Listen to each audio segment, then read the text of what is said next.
bakit mas parang hindi gumagaling sa buhay mo? Ikaw ba yung binabastos ng mga tao? Tinutokso, ginagawa kang gagawa ng pala. Sabi ni Lord, my grace is sufficient. My power is perfect for goodness. Jesus loves you. Nais mo bang lumapit sa aking Panginoon at dumepende sa kanyang kapangyarihan?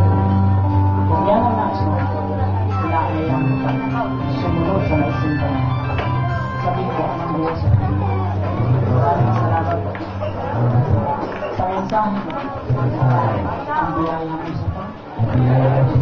Ang kapangyarihan mo yung nagaganap. Nagilinggan sa panahon ako ito. Tulay mo, Diyos. Umaasa ako sa kapangyarihan mo. Umaasa ako sa biyaya. Ikaw ang aking sasambahin.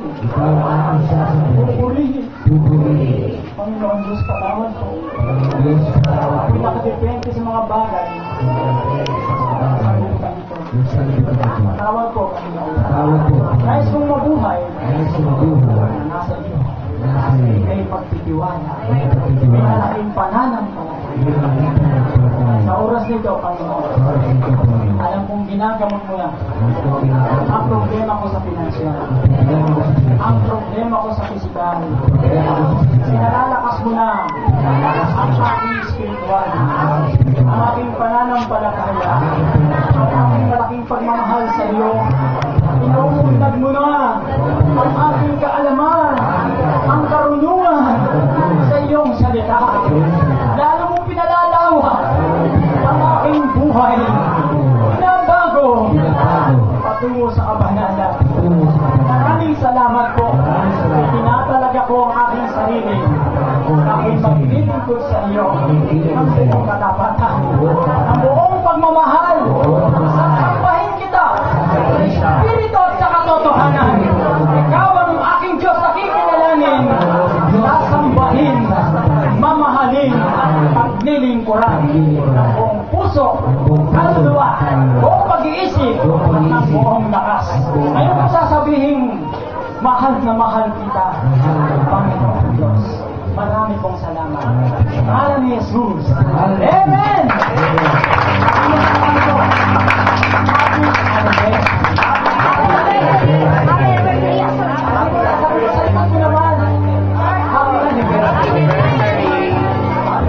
Happy anniversary! Kanina, umulan. Sabi ng mga mukha.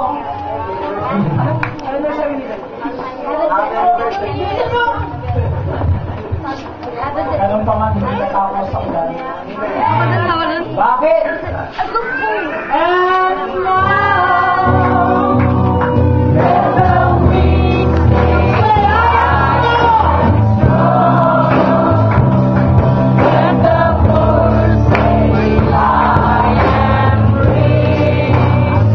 Because of what the Lord has done for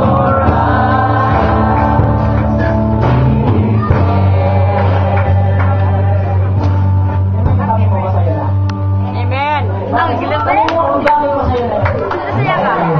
Malaki ang tiwala ng Diyos sa Diyos niya. Amen! Ano ba bakit masaya yan? Mukha lang yan. Mukha lang walang pera yan. Pero maraming nakakabak. Ano ba yung mukha lang lukuhin sa mga? Tama! Ay mga gaya ng ating mga ganda. Gagawin kayo talaga ng mga taong lukuhin.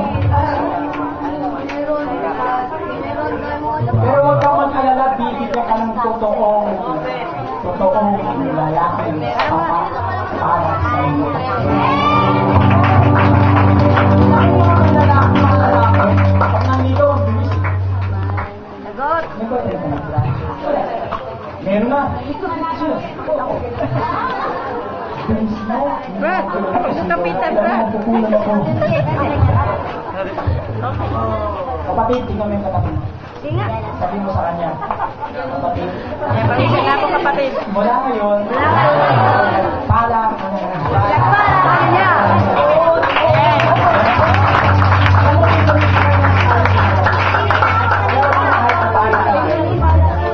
Lahat ng ginabi at may pupuntahan ang regalo sa akin, magtatagumpay kayo.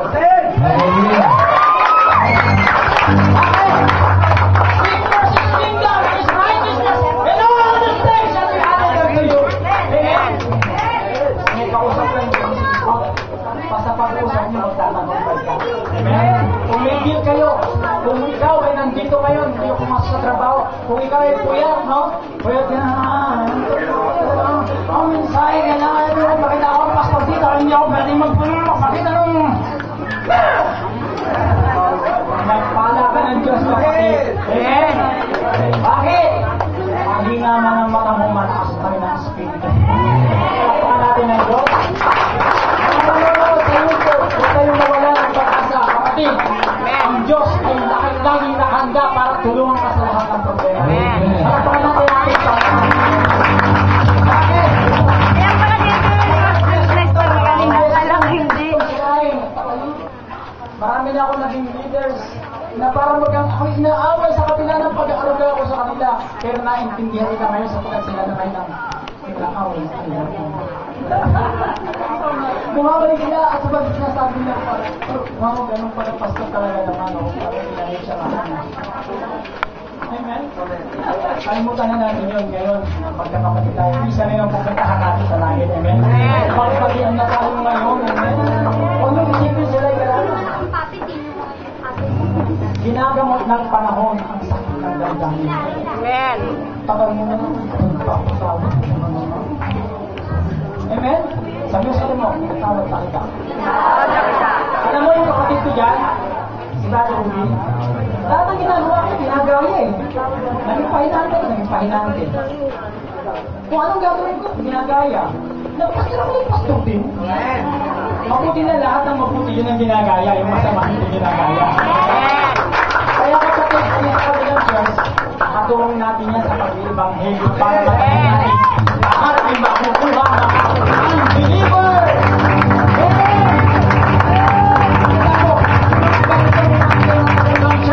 Kapagpin natin yan para sa pagpapalagana ng salita ng Diyos. Amen? Kapagkat ang pinuno ng Diyos ang ito ay banal na Espiritu Santo.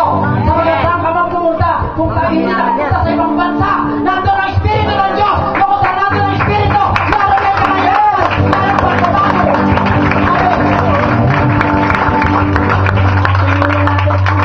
Hindi po sino-sino ang nagtayo si Jesus mismo sa ibabaw ng bato ito.